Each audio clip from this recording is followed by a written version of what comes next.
안녕하세요. 저는 서울에 사는 20대 후반의 여자입니다.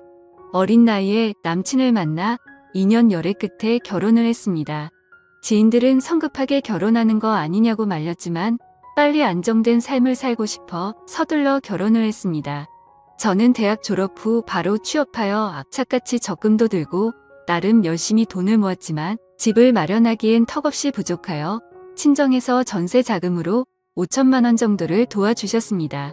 부모님께 손을 벌려 죄송하면서도 감사했죠. 저희 집과 달리 시댁에서는 도움을 주지 않으셨고 남편과 대출을 받아 가까스로 전세집을 마련할 수 있었습니다. 어느 날 저 혼자 집에 있던 날이었습니다. 시어머님께서 집으로 오라고 연락을 하여 홀로 가게 되었죠. 갑작스럽게 방문한 시댁에서 예상치 못한 시어머니의 요구에 저는 당황했습니다. 내용을 들어보니 어머님은 제가 월급을 받으면 본인에게 맡기라고 하시는 겁니다. 이게 무슨 소리인가 의아해하는 표정을 지었고 제 표정을 보신 어머님이 하시는 말에 따르면 남편도 직장 생활을 시작해서 본인이 관리해준 덕에 결혼을 할 수 있었다는 말씀을 하시더라고요. 저는 스스로 재택했는데 제 상식선에서 이해가 되지 않아 힘들 것 같다고 말했습니다. 그랬더니 되레 본인을 못 믿냐며 기분 나쁘다고 말씀하시더라고요. 솔직히 같이 거주하는 것도 아니고 시어머님한테 월급 맡기는 며느리가 몇이나 되겠습니까? 만약 어머님 말대로 따른다면 매번 돈을 타서 쓰는 것도 말이 안 된다고 생각했습니다. 어머님은 저의 거절 의사에 불쾌해하셨고 그날 이후 계속해서 별일도 아닌 일에 딴지를 걸기 시작했습니다. 어버이날 선물로 준비한 스카프를 보시더니 이건 지나가는 개도 안 하겠다. 보는 눈이 왜 이렇게 촌스럽니? 완전 시골 노인네 패션이네 하셨고 나름 요리 솜씨를 발휘해 음식을 대접했을 때는 이게 사람 먹으라고 만든 거니 네 맛도 내 맛도 아닌 음식을 가져오면 어떡하니? 쓰레기 봉투값이 더 들겠다. 라며 온갖 트집을 잡았습니다. 저런 말을 들었을 때 너무 당황하여 아무 말도 하지 못하였습니다. 저를 지나가는 남보다 못하게 대하는 어머니 때문에 시댁에 가고 싶지 않았습니다. 옆에서 본 남편은 그만하라고 어머니를 나무랐고 그럴 때면 어머님은 오히려 기세등등한 태도로 저에게 더 모신 말들을 퍼부었습니다.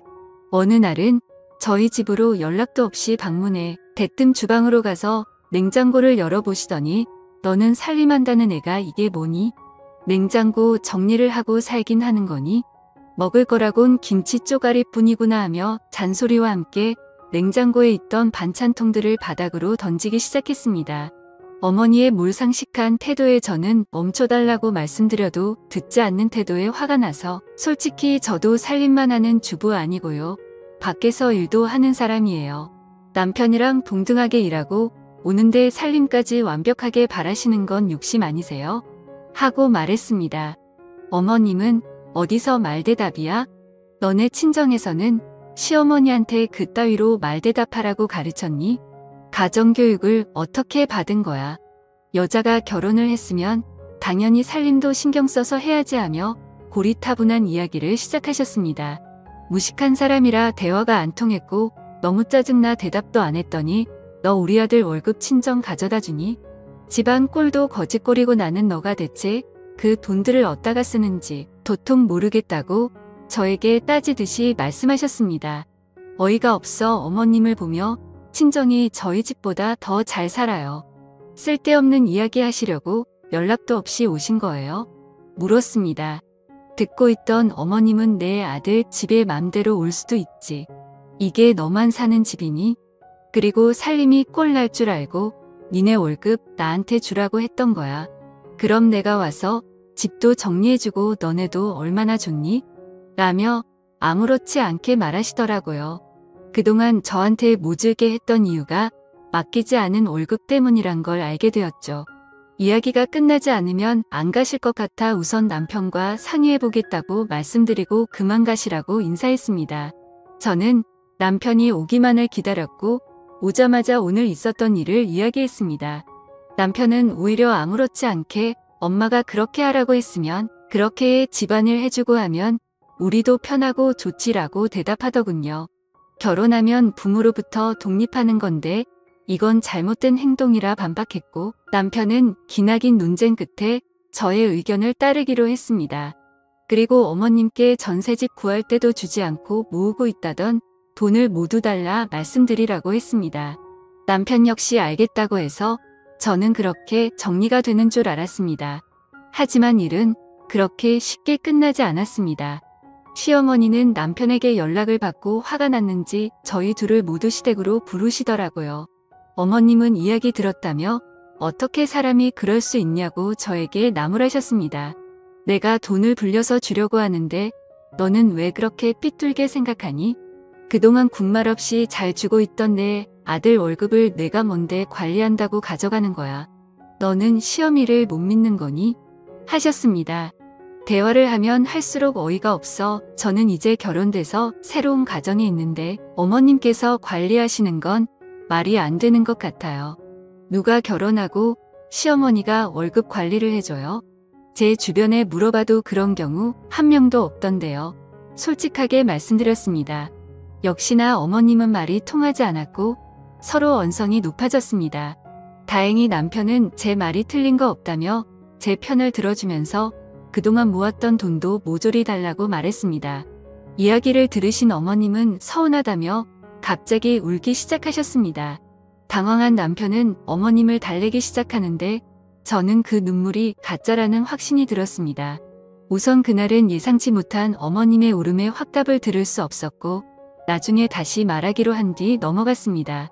하지만 저는 결론을 빨리 내야 한다는 생각에 집에 도착해서 남편에게 가족일수록 돈 문제는 확실하게 해야 한다고 말했죠. 남편은 그동안 일을 다니면서 어머님께 드렸던 월급을 대략적으로 계산하였고 어찌나 경제관념이 없던지 하나부터 열까지 옆에서 말해줘야 했습니다. 저에게 여보는 돈 관리 똑부러지게 잘하는 것 같아. 나 결혼 잘했나 봐. 우리 부자 되는 건 금방이겠어 하더라고요. 제가 똑부러진 게 아니고 본인이 멍청한 건지를 몰라 한심했습니다. 우리는 주말에 다시 시댁을 방문하겠다고 연락드렸습니다. 그런데 어찌된 일인지 어머님은 저희에게 일이 있다며 오지 말라 하셨고 그 뒤로도 제 연락을 피하는 느낌이 들었습니다. 남편도 어머님의 행동에 대해 수상하다 느꼈는지 자신이 따로 연락하겠다 했습니다. 그러나 3개월이 지나도 깜깜한 소식이었죠. 어느덧 추석이 다가와 명절 준비를 위해 어머님께 전화했더니 드디어 연락을 받으셨습니다. 기다리던 명절 당일이 되어 차례를 모두 마치고 남편은 어머님께 그동안 모아두신 돈에 대해 말을 꺼내었습니다. 이야기를 듣던 어머님은 발끈하시며 지금 그 돈을 왜 찾아? 하며 소리치시는 겁니다. 남편은 왜 소리를 질러? 그때도 말했지만 결혼했으니 이젠 새롭게 재테크 시작해야지 라고 말했습니다. 당황한 어머님은 마치 술에 취한 사람처럼 횡설수설하시더라고요. 무슨 말씀이냐고 재차 물으니 사실 미숙이 아줌마가 투자하면 돈 불려준다고 해서 조금씩 넣었거든. 처음에는 수익이 좋아서 500만 원 맡겼더니 1000만 원으로 돌려주는 거야. 그래서 우리 아들 돈 불려주려고 모아둔 내 돈 8천만 원 모조리 넣었지. 그런데 미숙이 아줌마가 6개월 전부터 갑자기 연락이 안 되더라고. 나 말고도 다른 주변 사람들 여러 명한테 사기치고 도망간 거야. 그래서 경찰에 신고는 했는데 연락이 아직도 안 와 해느끼며 말하셨습니다. 결론은 어머님 친구분께서 돈을 맡기면 몇 배로 돌려준다고 투자하라 유혹했던 것입니다. 그 말에 속아 어머님은 남편 돈까지 맡겼다가 날려먹은 거였습니다. 한마디로 사기를 당한 거죠. 남편은 처음 듣는 말에 본인의 돈을 상의도 없이 투자했냐며 화가 나 다시는 엄마를 보고 싶지 않다고 소리치며 밖으로 나가버렸습니다. 옆에 계시던 아버님은 당신이 무슨 투자야 투자는 집구석에서 얌전히 살림이나 할 것이지. 내가 당신 그 여편네랑 어울릴 때부터 마음에 안 들었어. 8천을 날려먹어. 그것도 아들 돈인데. 미쳤지 미쳤어. 당신 제정신이야? 그리고 그런 일이 있으면 가족한테 먼저 말해야지 집안 꼴 잘 돌아간다 하며 나무라셨습니다. 저에게 어머님 대신 사과한다고 하셨지만 전혀 그 말이 귀에 들어오지 않았습니다. 어머니 그럼 그동안 저한테 돈 맡기라고 하신 것도 사기당한 돈 메꾸려고 하신 거예요? 이렇게 금방 들통날 행동을 왜 하셨어요? 그때 어머니 제안 거절했다는 이유로 한동안 말도 안 되는 걸로 트집 잡고 돈 안 맡긴다니까 말 대답한다면서 저희 친정 욕하시더니 어디 입이 있으면 말씀해 보세요. 저한테 미안하지도 않으세요? 모질게 대했던 모습이 생각나 어이가 없어 그동안 쌓였던 감정을 쏟아냈습니다. 저는 할 말 다 해버리고 남편도 없는 자리에 있을 이유가 없어 황급히 나와버렸죠. 집에 와서 남편과 이야기하는데 엄마가 왜 그렇게 월급날만 되면 돈 보내라고 재촉했는지 알겠어요. 아들이 뼈 빠지게 고생해서 번 돈 사기당했으면 당사자인 나한테라도 말해줘야 하는 게 정상 아니야? 사기를 당해놓고선 미안한 기색은 하나도 없고 돈 재촉만 하더니만 내 엄마지만 이해가 안 가. 그래서 당신한테도 월급 자기가 맡아준다고 했나봐. 미쳤어. 진짜 남편은 다음날 저녁 시댁에 가서 내 돈 달라고 화를 냈다고 했습니다. 시어머니는 내가 그동안 너를 키워준 거 계산하면 8천만 원도 싸다는 거 모르니 고작 그거 없어졌다고 엄마한테 따질 일이니 화를 내셨다고 했습니다. 남편은 그건 고맙게 생각하고 다달이 용돈 주지 않느냐며 따졌다고 했습니다. 오히려 화가 난 시어머니는 다음 달 내로 돈 줄 테니 앞으로 집에 오지 말라고 하면서 남편을 내쫓았다고 했습니다. 그렇게 한 달이 흘렀고 시아버지한테 전화가 왔습니다. 평소 우리를 부르시지 않는데 찾는 거 보니 무슨 일이 생겼다는 걸 직감했습니다. 부랴부랴 시댁으로 찾아갔고 문을 여는 순간 시어머니는 시아버지 다리를 잡으며 잘못했다고 빌고 있었습니다. 일단 둘을 진정시키고 무슨 일이냐고 물어봤습니다. 현재 시아버지는 15년 된 차량을 타고 계십니다. 몇십 년 동안 고생하시며 집안을 일으키셨기에 남은 노후를 즐기기 위해 몇 달 전 차량을 계약했었습니다. 기다리던 새 차가 나온다는 소식에 잔금을 치르기 위해 이체를 하라고 하니 잔액이 부족하다고 떴다고 하시더라고요. 시아버지는 당장 은행으로 달려가 따졌으나 전산을 확인하니 익숙한 이름으로 돈이 송금됐다는 걸 확인했다고 하셨습니다. 이름을 곰곰이 생각해보니 시어머니의 지인인 걸 알아채신 뒤 집으로 돌아와 지금 이 상황이 됐다고 하셨습니다. 시어머니는 8천만 원을 메꾸기 위해 평소 어울리시는 이상한 아줌마한테 그 돈을 몰래 투자했다고 울면서 말하셨고 자신의 전화를 받지 않는다고 무릎을 꿇고 빌었습니다. 너무 화가 난 시아버지는 시어머니를 놔두고 나가버리셨습니다. 남편도 다시는 엄마 얼굴 꼴도 보기 싫어하면서 연을 끊고 살겠다고 했습니다. 이미 없어진 돈 어쩌겠습니까?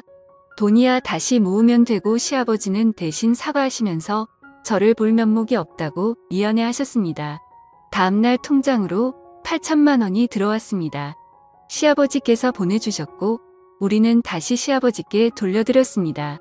시어머니는 집에서 내쫓긴 뒤 여동생 집에 얹혀 살면서 5년의 일을 하시며 매달 미안하다는 편지와 함께 돈을 보내주고 계십니다.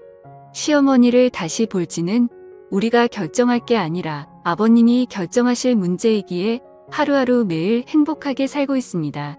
오늘의 사연은 여기까지입니다. 긴 사연 끝까지 들어주셔서 감사합니다.